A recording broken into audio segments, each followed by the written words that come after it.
Welcome to the practice that we call the Lian Gong Shi.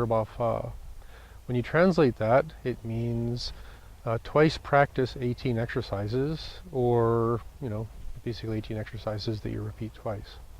It was developed in the 1970s in hospitals in China to help patients recover from things like strokes, coming out of a coma, significant accidents, and it's basically a way of helping people re-inhabit their body through various structures.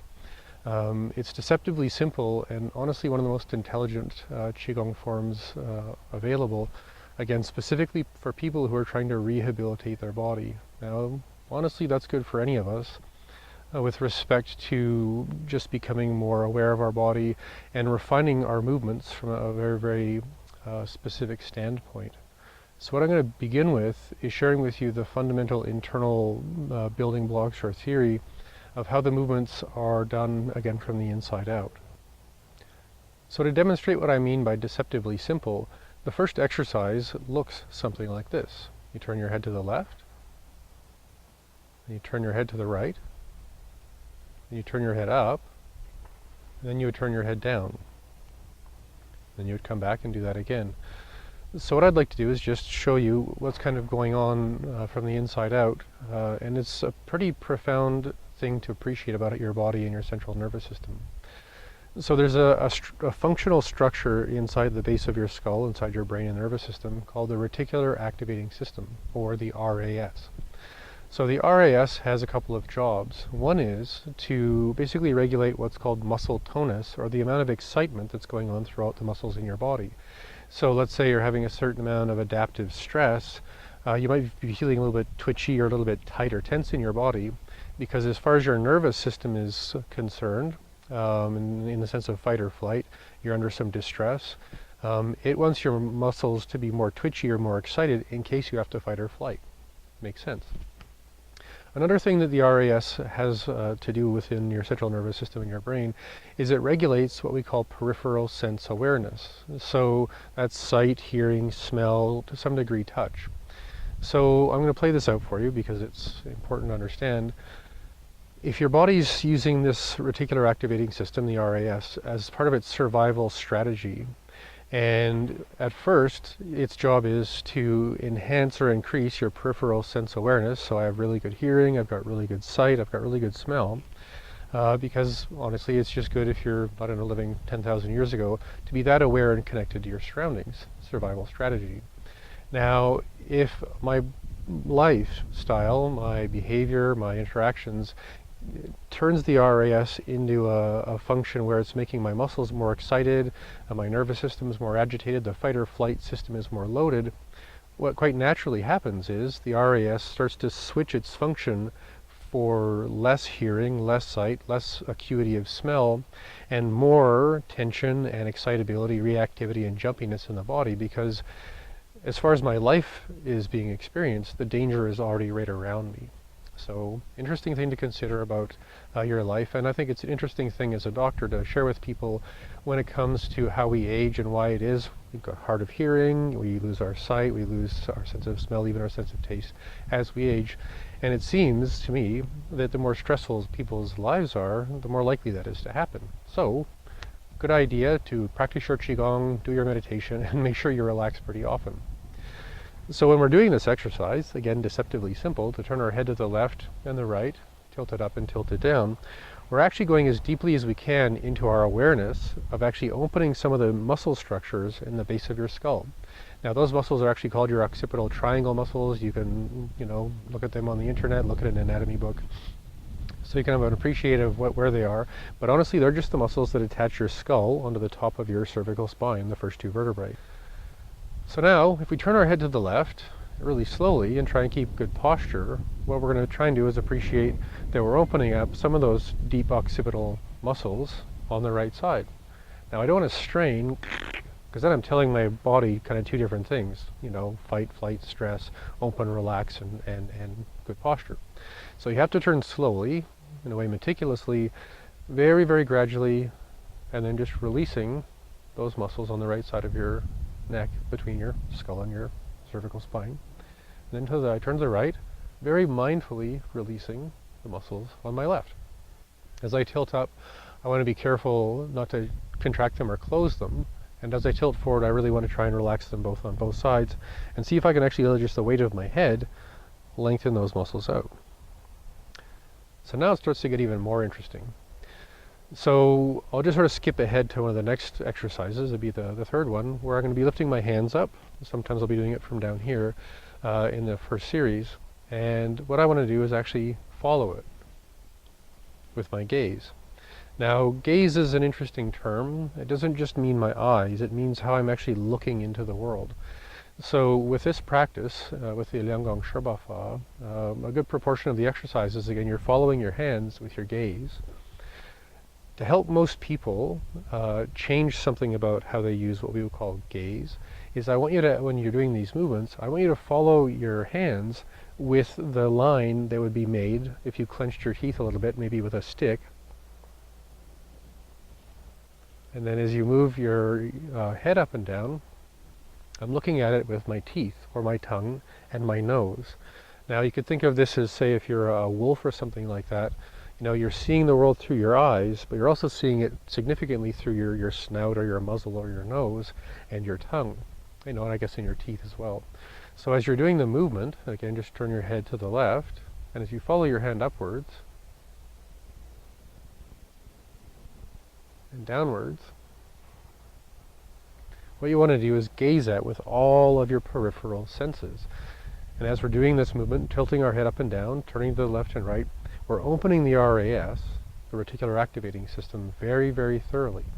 We're associating that change in your nervous system's experience of distress with certain structural movements of your shoulder, your elbow. There's exercises that go like this. There's 18 of them. But the appreciation to have is, as you're moving, you're actually restructuring a normal reticular activating system function, which is reintegrating the proportion of peripheral sensory array to fight or flight, tension, and distress. Now, I really hope I've explained this well enough, because it's one of the most profound things that you could do with any practice you have. All of us in the 20th, 21st century have a lot more stimulation, a lot more distress, a lot more pressure than I think our species has had in the last couple of million years. So here's an opportunity, a profound opportunity, to regularly practice something that shifts the proportion of one of your fundamental survival systems back into sight, smell, taste, awareness of your surroundings. And again, if you're following something with a fairly focused gaze, nose and mouth, it almost intuitively makes you want to listen more clearly to your entire surroundings. So, pretty amazing. One more detail. When you're going through the movements, with the first exercise specifically, when you turn your head to the left, you could be looking at your hands, doing other things. When you turn your head to the left, and you're gazing with your senses, it actually helps to just slide your head back and forth, maybe a half an inch. Again, just to remind you to be moving along that plane, where again you'd be having where your teeth are connected. So I guess maybe the example would be if I was biting a thick piece of paper, then I would move my head back and forth along the plane of that paper, turn my head the other way, and move my head along the plane of that paper. So when we get into the first exercise, I'll go into even more deep detail. But I really want you to just practice that for a minute before you go into the introductory video of just turning your head, focusing with your entire gaze, sight, smell, your tongue, your taste, your teeth. Notice that your hearing might shift a little bit. And then just slide your head back and forth about a half an inch along that plane of your teeth to just see if you notice that helps your whole body relax. It's probably going to shift something for you right away. So again, Lian Gong Shi, 18 exercises we repeat twice. It's done in 3 series. Each series has 6 movements, and they each have their own little focus and challenge. So, hope you're excited, and here we go. So the reason I'm sitting down is usually when I teach the first exercise, I really want you to be able to focus on everything that's happening around your jaw, the back of your skull. Also, it's to remind you that this is a therapeutic form, and it's often used to help people who are actually in wheelchairs, who are coming, out of the hospital. And you might be teaching them or yourself this whole series, especially the first series, sitting in a chair. So here's the first exercise. So we're going to inhale, turning our to the left, exhale. And as we exhale, we're actually going to let our head tilt a little bit to the back. Then we're going to inhale, and let it tilt a little bit to the front. Come back up, inhale, turning to the right. Exhale, and let it tilt so your head just rolls back a little bit. You'll see this when I turn to the side. Inhale, exhale, and let it tilt forward a little bit. Inhale. As you exhale, tilt very carefully right along the base of your skull, just to hinge it. Head comes down, inhaling, exhale. Again, hinging right at the base of your skull. You're not throwing your head forward, you're just letting it tilt by relaxing those occipital triangle muscles. And then you bring your head back up. So we'll do that again, and I'll add one more detail, then I'm going to turn to the side. So I inhale, and then I'm going to make sure I have that feeling of sliding along the plane of my teeth. And then I exhale, relaxing the occipital muscles on my right. Inhale, exhale, relaxing the occipital muscles on the left. Inhale, slide along your teeth. Exhale, tilting back. Inhale, exhale, tilting forward. So, inhale. Now as I exhale and I'm tilting my head backwards, I want to be aware of that plane with my teeth. And as my head tilts up, I want to reach through my teeth, upwards, and then let it settle back. I'm going to inhale, exhale, relaxing those deep muscles in my base of my skull, and then slide carefully along the line of my teeth, and back. And as I come back, I just want to open a little bit more carefully, and then bring it back up, inhaling. So I'm inhaling, exhale, just tilt a little bit and be aware of that line of your teeth. Inhale, exhale, come back up. Inhale, exhale, inhale, exhale. Again, aware of that line of your teeth. It's almost like you're pecking or something. Gently. Come back up. Inhale. Tilt back.